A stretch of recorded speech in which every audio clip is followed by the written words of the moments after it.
I've spent several weeks with Apple's new AI software on my iPhone, and one thing has become quite clear to me.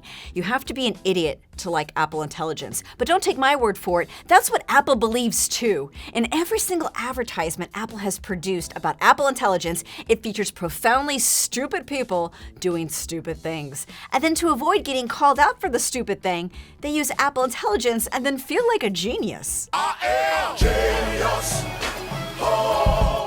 You can argue that many of these characters in the advertisements are also not good people, but we're supposed to laugh at all that because it's designed to be cringe in this comical way. These characters don't put in the bare minimum effort or empathy in their lives, and yet with this AI tool, they think they're winning in a very George Costanza, Seinfeldian way. So is that what Apple thinks we are as customers? Foolish people faking it through life, lying to everyone around us, and buying Apple products to look and sound like we're smart?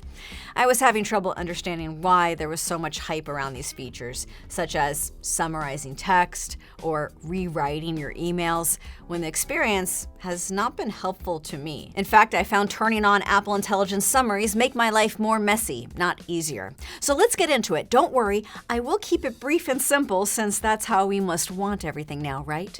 I'm Bridget Carey, and this is One More Thing. You can find multiple Apple Intelligence ads on YouTube, but among the worst is one where this lazy doofus of a man is at work. He's doing nothing all day. He hasn't opened one window on his Mac computer, but he shoots off an email on his iPhone using writing tools. And he does it in a way to make him sound like he came up with this formal, complimentary message that tells someone else to do his work for him. And he leaves the impression that his coworkers are also idiots that were fooled that he does anything at all.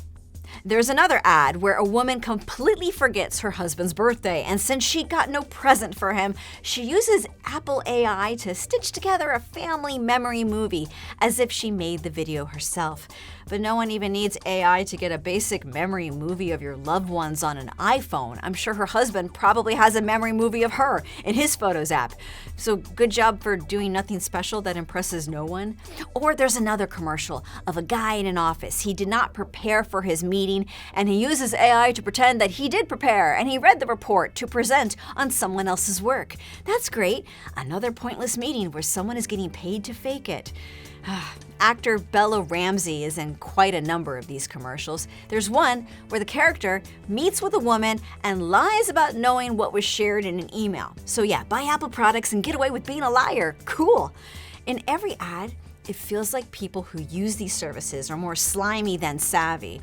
Have we all been in situations where we screwed up and maybe didn't read an email? Yeah, we have. But who cares? You could just say you didn't read it yet. You're in a situation where you're talking to a real human, so be a real human. I'd rather not be a faker, but maybe I'm weird for wanting to live in a world where people are truthful. Maybe that's not as important to others. There are a lot of things about Apple Intelligence that we can't even test yet. The more personal Siri, well, it isn't activated to help with personal questions. I suppose that would be good to help my spotty memory. And even in the latest public beta, I can't yet see Image Playground or Genmoji. There's a wait list to even use that. But if you have a device that can use Apple Intelligence, right now you can get notification summaries and email summaries. I have lived with the summaries turned on for a few weeks now.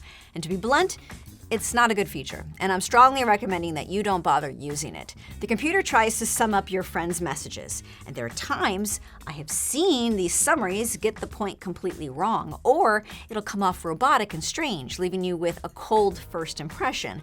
And then you need to expand the message to see how it was originally written, which is not a time saver. Just give me the original message the first time, instead of hiding it behind a robot filter. Email summaries are also messy and strange. Now, a few times I saw that I was notified of some kind of deadline that needed my attention, but it's not saving me time. What about the rewriting? Apple Intelligence can craft different words to your messages to change the tone. Apple warns us in one of the ads that sometimes we can be too mean with our words, and Apple can help you sound more friendly. Yes, words have power, and sometimes you should know how to use your power and not worry about holding back. I don't need a computer to tell me to be a nicer human because it just instills doubt in your voice and instead values corporate speak and generic fluff more. But I can see the good side of it.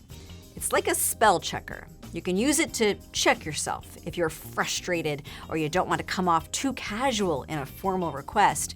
But using a tool in a balanced way to self-edit doesn't make for as punchy of a commercial, I guess. I really think the point of AI was that it was supposed to save us time, like how the arrival of the dishwasher changed things at home by freeing our time from chores.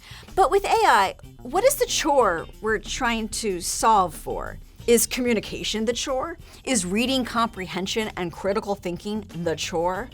There's a service inside the Safari web browser that will summarize information on a page for you. You have to click the little lines in the upper corner, then turn on reader mode, and then click summarize. So is the value having the computer just do the thinking for us? You know, Steve Jobs once had a commercial saying that Apple was for those that think different, the rebels who push the human race forward, the crazy ones. Maybe now Apple thinks its products are for the stupid ones. So don't feel bad if you don't like AI. Maybe it's not for you.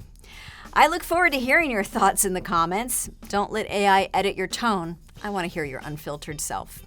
I'll catch you next time. There's one more thing we have to figure out in the world of Apple.